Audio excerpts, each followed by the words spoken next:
খাতা পেন্সিল নিয়ে সবাই রেডি তো?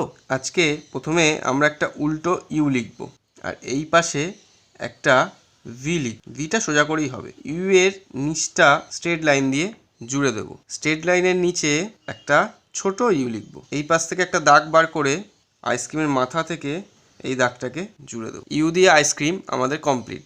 ভি এরও মাথাটা একটু ওভাল করে জুড়ে দেবো। তার উপরে একটা সার্কেল করব। এই পাশে দুটো স্ট্রেট লাইন দেবো। তারপরে এইরকম ভাবে শামুকের খোলা এঁকে দেবো। এখানে কিছু টপিংস,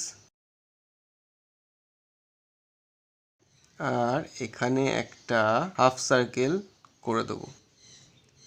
এই আইসক্রিমটা রং করবার জন্য আমরা ডার্ক ইয়েলো, অরেঞ্জ আর ইয়েলো আকার কালারটা ব্যবহার করব। আর এই আইসক্রিমটা রং করার জন্য আমরা pink colour, peach colour, brown colour, red colour আর ডার্ক পিঙ্ক কালার ব্যবহার করব।